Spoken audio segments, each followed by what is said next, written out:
Next game on our list is the Chicago Bears heading to Dallas to take on the Cowboys.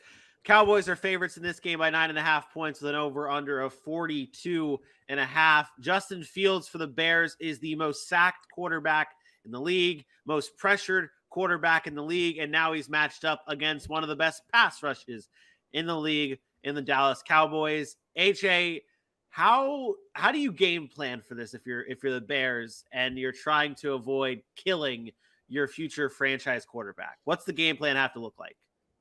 It looks a lot like it looked against the Patriots, for it does with Justin Fields. You actually have designed runs for Justin Field.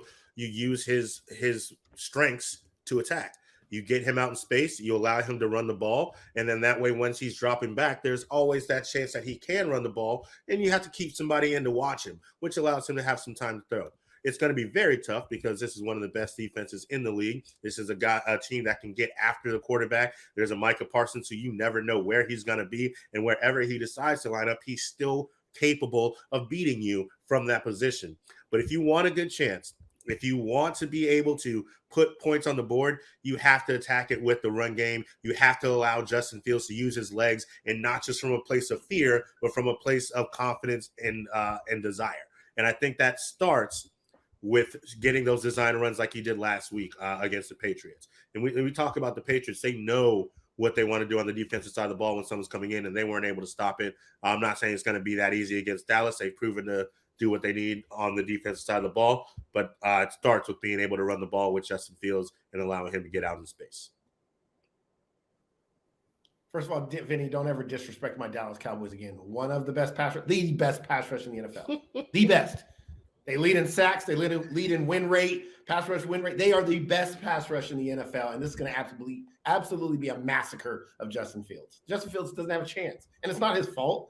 You have the great pass rush of the Dallas Cowboys, the number one in the league, and then one of the worst offensive lines, if not the worst offensive line in all of football. And he'll get his little escapes every now and then and get some yards, but Dallas will live with that. Dallas doesn't care if Justin Fields is out there running around, because eventually you're going to get smacked by Micah Parsons. You're going to get smacked by DeMarcus Lawrence. You're going to get smacked by Dorrance Armstrong and Leighton Vander Esch and Anthony Barr and those guys.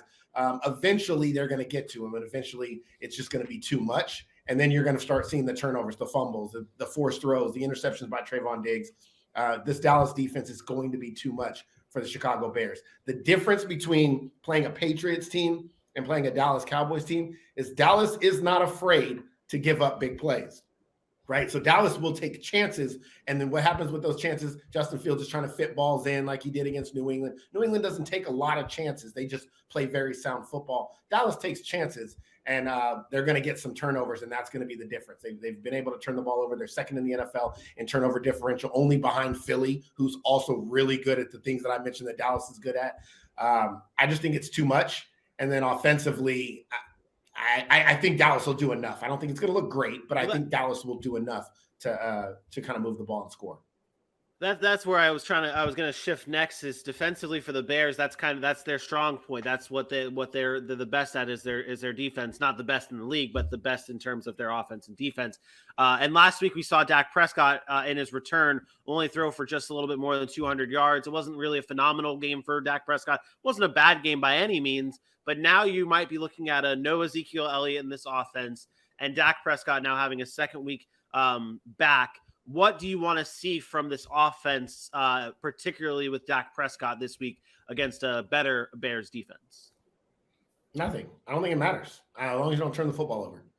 Well, I think people want to keep pushing the narrative. Dak has to be something special, and he doesn't. He has to be what we talked about the other day. He can be Cooper Rush. That's great. And then in the moments when they need him the most, make the throw. And in the second half of that Detroit game, he made a number of throws that Cooper Rush wouldn't even have tried. And he made the throws, they scored some points, and they won the game. He doesn't have to be Patrick Mahomes. Just because you pay a guy to be a franchise quarterback, you need him to be what your franchise needs. And they need Dak Prescott to be smart with the football. And then in the moments when the defense does give up some points, when the defense is tired and on the field a little bit too much and gives up something and they're behind, or they need a late fourth quarter drive, that Dak Prescott can go down the field and do that. That's what you pay $230 million to Russell Wilson for, $500 to Patrick Mahomes, $40 million a year to Dak Prescott. All the in-between stuff, just don't turn the football over. when it matters the most, go win the game. And at the end of the day, that's what I'm looking for. As long as he doesn't turn the football over, I'll be very satisfied. What you got? What? I'll go with AJ first on the predictions here. Then AJ, what do you have for this game? I got Dallas getting the W here, 28-14. Just the fact, one, that they're really good on defense. Dak being back is a big deal for me. And then I think with the short week, the tiresome that the Bears are going to be coming up against a pass rush like this, I don't think they'll have enough in this game to hold their own. Give me Dallas 28-14. Yeah, I'm gonna slide in next here. I don't have the Bears scoring this many points, and I wanted to almost go less than 10 points in this game. And AJ, you brought up a very good point. This is also a short week for the Bears as well, which just adds to the disadvantages already facing the best defense in the NFL. You might see a man die on the field this weekend, and give me the Cowboys here, 26-10. Yeah, I got Dallas too, 27-16. Bears get some late points at the end just because Dallas gets mad and goes over their average of only allowing 14 a game. But Dallas wins 27-16. The Cowboys are averaging giving up 14 points a game. They, they're late in the game. They're up by, it's like 27 to 10 or something. They pull their starters out. Bears go down, score a touchdown just because or something like that. Not just just because you heard it here first, folks. Just because touchdown from the Bears in this game, but we all have the Cowboys with the clean sweep over the Bears.